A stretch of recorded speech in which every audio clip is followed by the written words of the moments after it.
3DO est une société de piètre réputation auprès des joueurs. Fondée par Trip Hawkins, un des pères d'Electronic Arts, 3DO semble accumuler les échecs, le plus retentissant restant certainement sa tentative de lancer la console de jeu qui porte son nom. Pourtant, la 3DO avait à son actif une poignée de bons titres, le plus emblématique restant l'excellent Killing Time.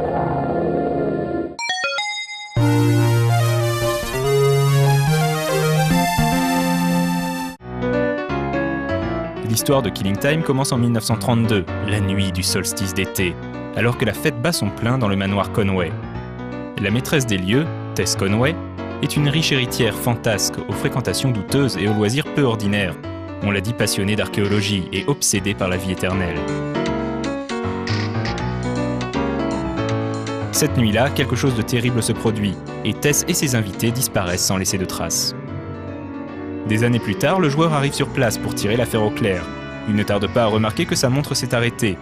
Le temps semble ne pas avoir prise sur l'île isolée où se dresse le sinistre manoir Conway. En revanche, les convives, musiciens, gangsters et autres clowns présents pendant la fête sont toujours là, morts-vivants et avides de chair fraîche. Guidé par les spectres de Tess et de quelques autres personnages, ce sera aux joueurs de découvrir ce qui s'est réellement passé. Don't ever call me that!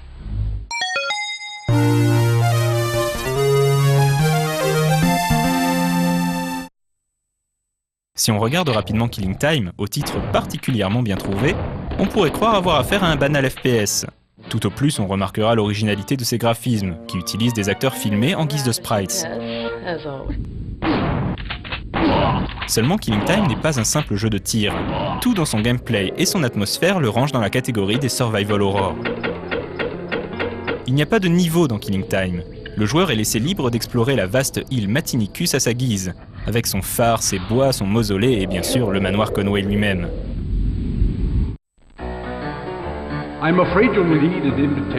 Découvrir des clés et résoudre quelques énigmes se révélera toutefois nécessaire pour accéder à certaines zones. La progression est donc un minimum balisée. Le jeu est difficile, les ennemis étant très nombreux et les munitions rares. Les apparitions spectrales ont tendance à survenir quand on ne les attend pas, et certains ennemis sont proprement terrifiants. Comment ne pas avoir peur face à des hordes de clowns zombies qui vous poursuivent en ricanant? On flotte tous en bas.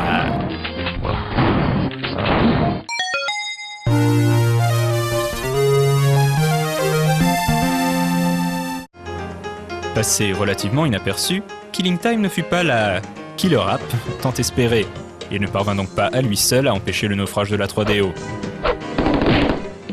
C'est sans doute pour cela que le titre connut une discrète adaptation sur PC l'année suivante, qui fut à son tour balayée par le raz-de-marée Duke Nukem 3D. C'est donc un titre à redécouvrir, pour peu qu'on ait un peu de temps à tuer.